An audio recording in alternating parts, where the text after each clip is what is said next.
कहे जाते हैं आजकल हमारे युवा, सुप्रीम कोर्ट कहते हैं उनको। एकता परिषद के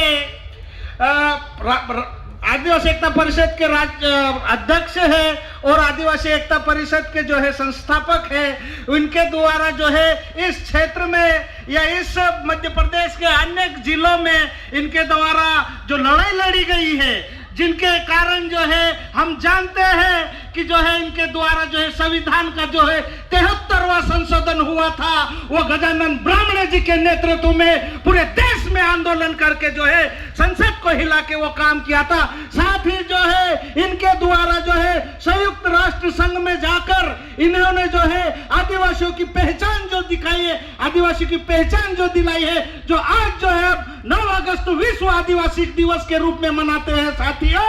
और साथ ही इनको जो है कॉन्स्टिट्यूशनल क्लब में कहा जाता है कि अगर कोई ऐसा आदिवासी हो, वो आदिवासी अगर है वो गजानन ब्राह्मणे है, और गजानन ब्राह्मणे जो है ये आदिवासियों के महात्मा गांधी का नाम दिया गया है साथियों, जो कि हम इसके बारे में जानते हैं। अभी आपके सामने बुला रहे हैं, वो अपनी बात रखेंगे आपके सामने।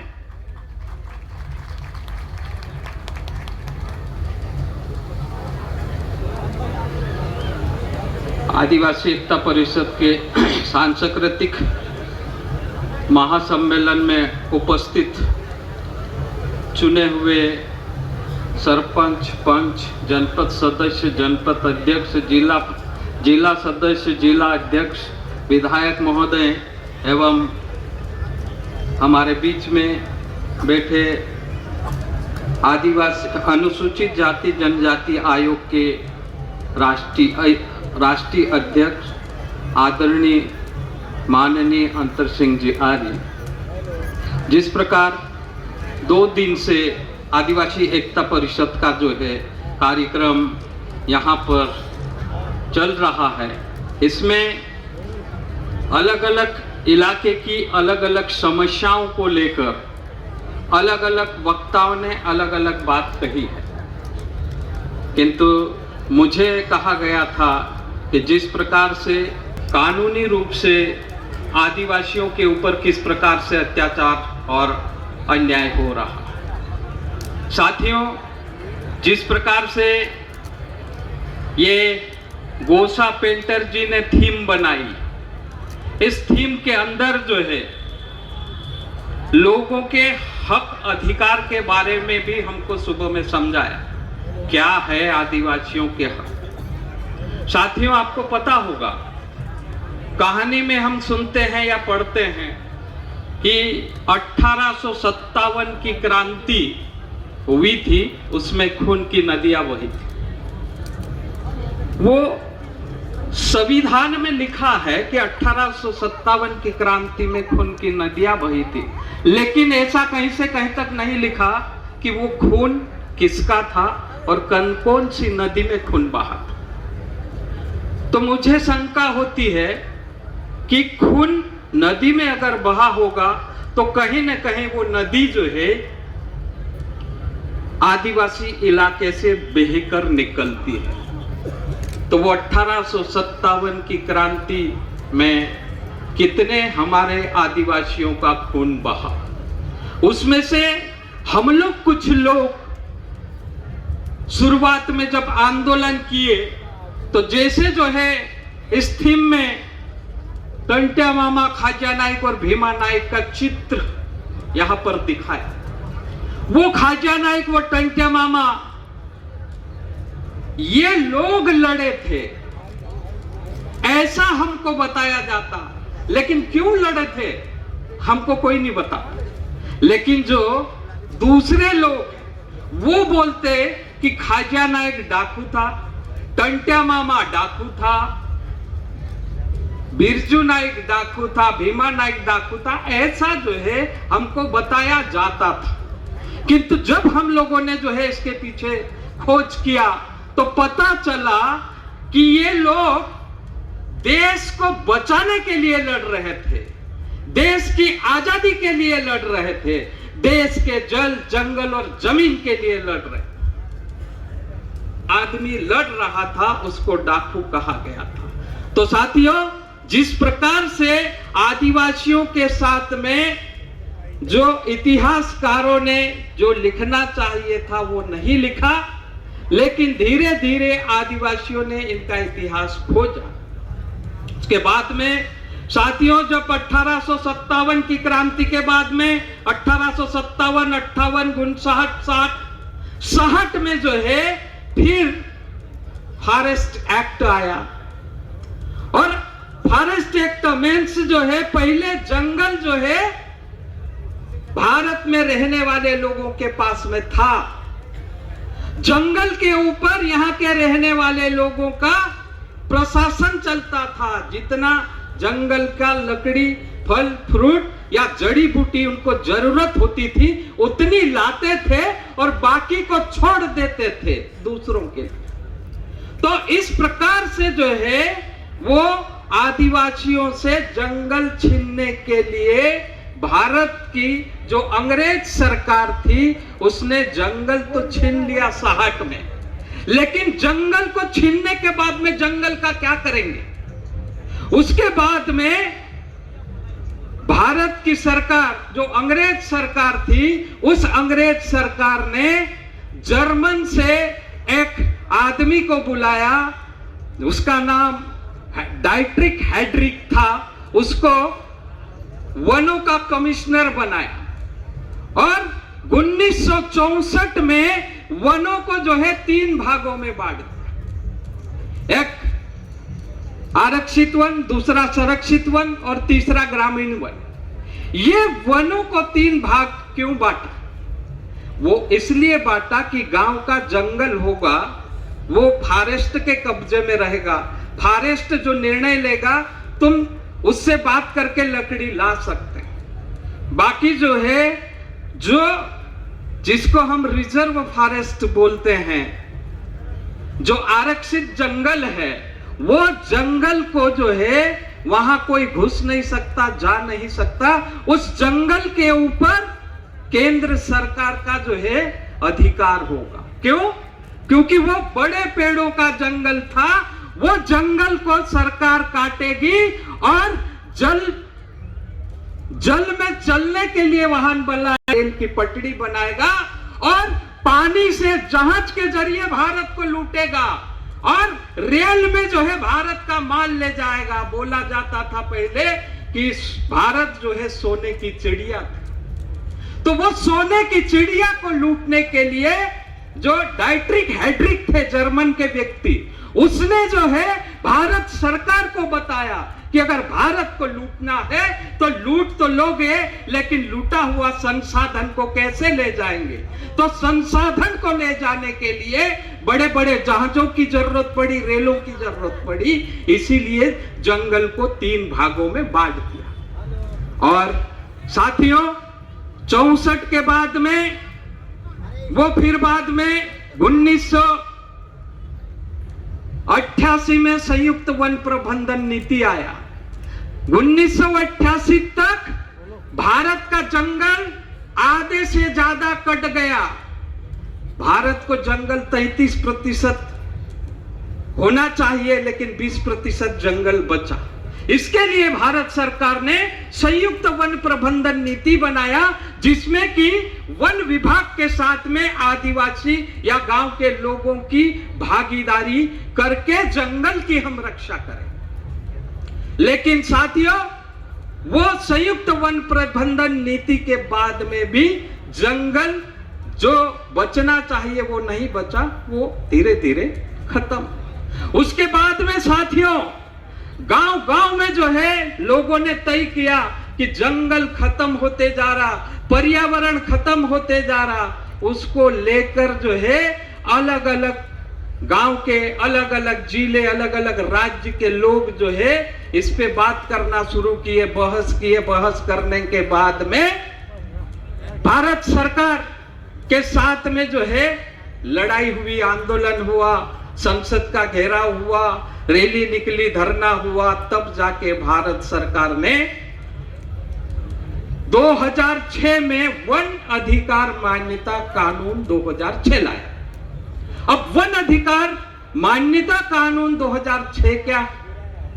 अब इसमें 3 अधिकार है, एक व्यक्तिगत अधिकार, एक सामूहिक अधिकार, एक सामुदायिक अधिकार।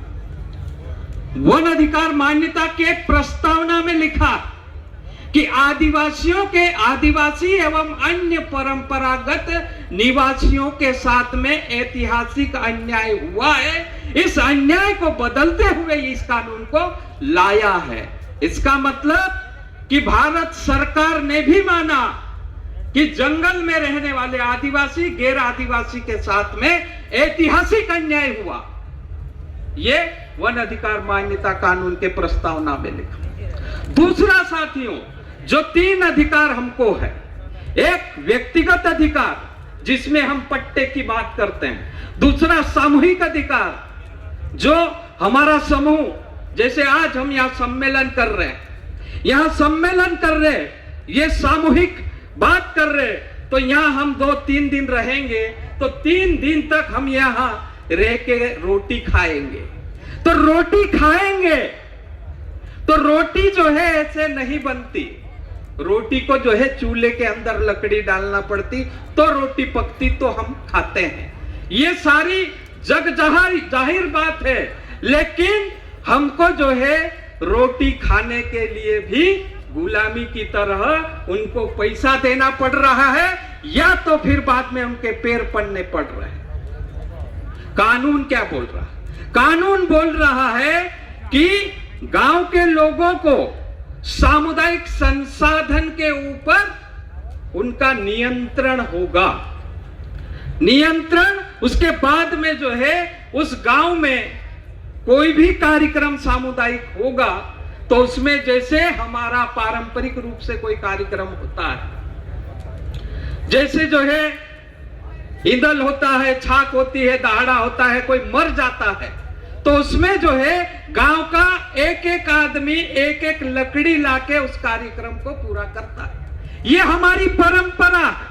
इस परंपरा को भी कानून ने माना है। लेकिन साथियों, दूसरी बात यह है कि जो सामूहिक और सामुदायिक संसाधन के ऊपर उस गांव का नियंत्रण होना चाहिए, तो ऐसे जो है कई सारे गांव के लोगों ने दावे किए हैं। 2008 से अभी तक एक भी अधिकार पत्र, सामुदायिक अधिकार पत्र एक भी लोगों को नहीं मिला। लेकिन साथ में लोगों को पट्टे उनके जो है निरस्त कर दिए, और फिर बाद में नोटिस मिल गए हैं कि उनको आपका दावा खारिज, आपका पट्टा खारिज हो गया, इसलिए आप जंगल जमीन से निकलो, और नहीं निकलेंगे तो हम निकालेंगे।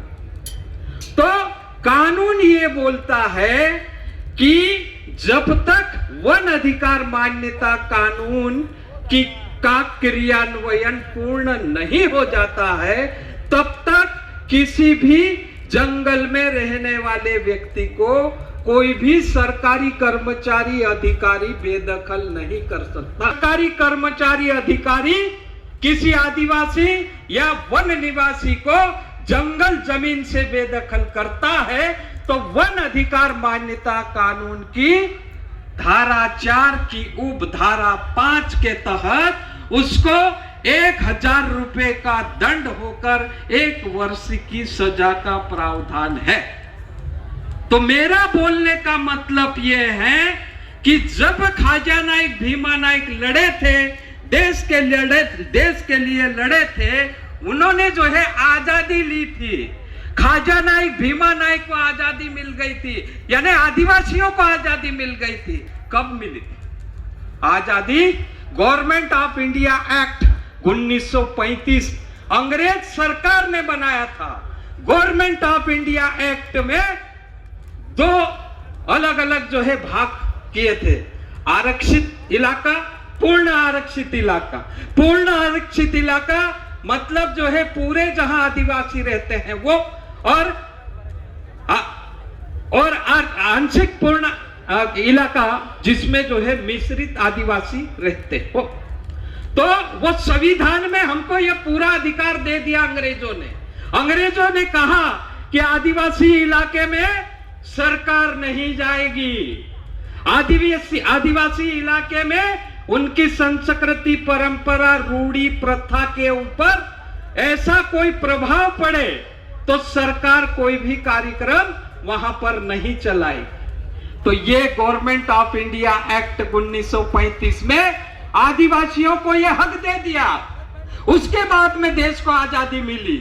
तो देश को जब आजादी मिली, हमारे देश के प्रथम प्रधानमंत्री पंडित जवाहरलाल नेहरू ने कहा कि आदिवासियों के लिए जो अंग्रेजों ने अधिकार दिया वही अधिकार हम भी देना चाहते। तो पंडित जवाहरलाल नेहरू ने पंचशील सिद्धांत बनाए। उन सिद्धांतों के आधार पे आदिवासी का जंगल के ऊपर उनका नियंत्रण, जमीन पर, पानी पर, तो ये जो है नेहरू जी का पंचशील सिद्धांत बना। उसके बाद में जो गवर्नमेंट ऑफ इंडिया एक्ट का आजादी मिलने के बाद में जब 1950 में संविधान बना, तो संविधान में जो इलाके हमारे अंग्रेजों ने 1935 में तय कर दिए थे, वो इलाके के तहत हमको जो है संविधान में 1950 में जो पूर्ण आरक्षित इलाका है उसको जो है 6ठी अनुसूची बता दिया, और जो मिश्रित आदिवासी इलाका है उसको 5वीं अनुसूची बता दिया। अब साथियों, हम चिल्ला रहे 5वीं अनुसूची लागू करो, 6ठी अनुसूची लागू करो। संविधान में जैसा अंग्रेजों ने हमको हक दिया था वैसा संविधान में संविधान की 5वीं अनुसूची और 6ठी अनुसूची रखा गया। लेकिन 5वीं अनुसूची के ऊपर उसकी कोई व्याख्या नहीं हुई।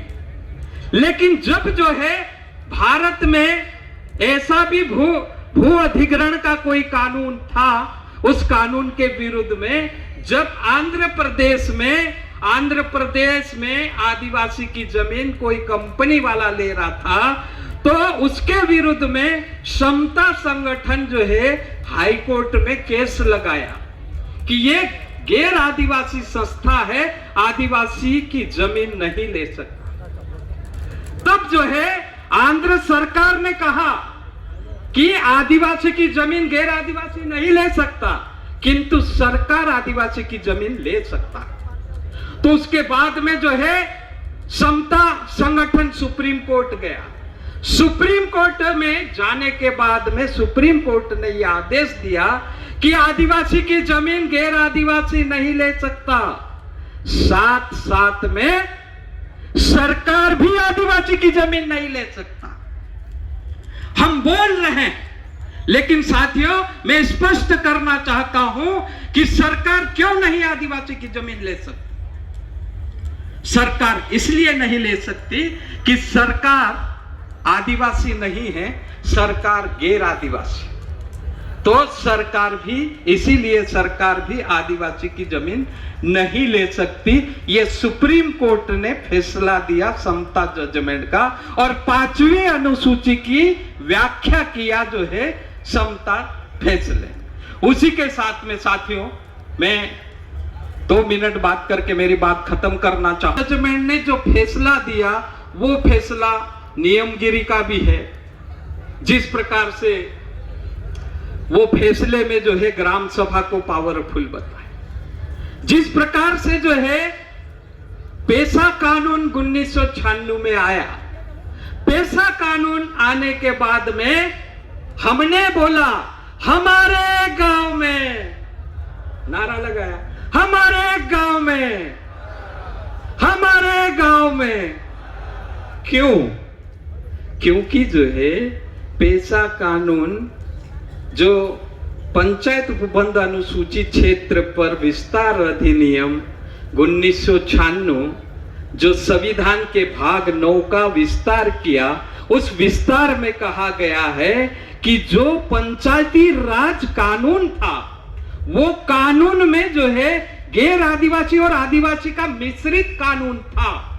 लेकिन ये स्पेशल आदिवासी के लिए कानून आया तो भाग 9 ये कह रहा है कि जितने भी गैर आदिवासी में चलने वाले कानून वो आदिवासी इलाके में नहीं चलना चाहिए। ये पेशा कानून का। कैसे? अभी जो है पेशा कानून में आपको कहा कि जल जंगल जमीन के ऊपर आपका नियंत्रण, गांव के अंदर आने वाले सभी सामाजिक सेक्टर के ऊपर आपका नियंत्रण। सामाजिक सेक्टर मतलब क्या? सामाजिक सेक्टर मतलब पुलिस, पटवारी, नाकेदार, ठेकेदार, जो भी आंगनवाड़ी, स्कूल, जो भी आपके गांव में सरकारी लोग हैं या सरकारी व्यवस्था है, उस व्यवस्था के ऊपर आपका नियंत्रण है। उसी के साथ में आपका नियंत्रण है, लेकिन आपके साथ में हर समय धोखा हो रहा है। जब आंगनवाड़ी बनाना है, तालाब बनाना है, सड़क बनाना है, तब आपसे प्रस्ताव लिया जाता, लेकिन जब हक की बात आती है, वो जंगल जो है हमारे गांव के अंदर है, उसका संरक्षण करने की बात आती है, उसका प्रबंधन करने की बात आती है, तब जो है गांव वाले को बिना पूछे उस जंगल को काटा भी जाता है, उस जंगल को जो है बेचा भी जाता है। और उसी के साथ में साथियों, जिस प्रकार से ग्राम सभा में आपको जो है जो अधिकार दिए, वो जो है एक अधिकार आपको जो है कर्जे के ऊपर नियंत्रण, दूसरा अधिकार बाजार के ऊपर, शराब के ऊपर, उसके बाद में जो है आपको जो है गांव के झगड़े निपटाने का अधिकार, आपका जो है गांव को जो है एक साथ करके कैसे निर्णय लेने की जो पद्धति है, उसको जो है आप खुद जो है कर सकते हैं। तो ऐसा मतलब पेशा कानून में ये व्यवस्था है। तो जिस प्रकार से जो है आपके गांव अधिकार या गांव के अंदर आने वाले सामाजिक सेक्टर के ऊपर आपका नियंत्रण है, तो वहां जो है दिल्ली में जो सरकार है उसको नियंत्रण करने के लिए मंत्री लोग हैं, प्रधानमंत्री जी हैं, ये दिल्ली की सरकार है। राज्य में जो है राज्य के मंत्री है, राज्य के मुख्यमंत्री। उसी प्रकार से गांव में ही गांव को चलाने के लिए ग्राम सभा को ये पावर दिया है। तो इसीलिए हम बोलते हमारे गांव में हमारा राज, और एक सरकार वो, दूसरी सरकार भोपाल की, तीसरी सरकार जिले की, और चौथी सरकार जो है गांव की। तो ये व्यवस्था है साथियों। विवाद निपटाने का जो अधिकार की बात आई है, तो इसमें जो है जहां हमारे क्षेत्र में पेशा कानून आने के बाद में जिला पंचायत का गठन हुआ, लेकिन संवैधानिक रूप से धारा 4 अणा के तहत से जिले में जिला सरकार का गठन होना चाहिए, कार्यपालिका का गठन होना चाहिए, न्यायपालिका का गठन होना चाहिए, विधायिका का गठन होना चाहिए। जो पद्धति हमारी पहले थी, गांव का झगड़ा हम गांव में निपटाते थे, गांव से नहीं निपटता था तो फिर बाद में 5 गांव के मुखिया निपटाते थे, उनसे नहीं निपटता था तो हमारी बारगाया पद्धति थी, बारगाया विवाद को निपटाते थे। तो वही जो है पेशा कानून की धारा 4 अणा के तहत कार्यपालिका, विधायिका, न्यायपालिका होगी, और उसी के साथ में न्याय देने का अधिकार जो होगा, तो वो मजिस्ट्रेट भी कहीं ना कहीं आदिवासी होगा, क्योंकि आदिवासी का विवाद निपटाने का अधिकार पेशा कानून में है। तो कौन सा विवाद? खेत के सेड़े का विवाद, जमीन का विवाद, पानी का विवाद, तो जो भी विवाद होता है हमारे लोगों को विवाद निपटाना अच्छी तरह से आता है। तो जिस प्रकार से जिले में हमारी न्यायपालिका बनेगी, तो जज हमारा होगा, कानून हमारा होगा, तो जिले की सरकार भी हमारी होगी। तो साथियों, मैं इन्हीं 2 शब्दों के साथ में, हमारे बीच में बहुत सारे माननीय बैठे हैं, इस बात को ध्यान से सुने हैं और इस पे गौर करें। और दूसरा जो है हम लोगों ने वो 4 सरकार कैसी होगी, तो उसके लिए जो है हम लोगों ने एक किताब जो है वहाँ गेट के जो है सीधे हाथ पे जो है स्टॉल लगाया है, वहाँ पर जो है किताब रखी है। जिस साथियों को वो किताब खरीदना है तो आप खरीद लें, और फिर बाद में जो है हमारे गांव में हमारे राज्य की कल्पना जो हम करते हैं वो पूरी करेंगे। इसी 2 शब्दों के साथ में मेरी बात को खत्म करता। बहुत बहुत धन्यवाद। आप सभी को आपकी जय। अब मैं हमारे बीच में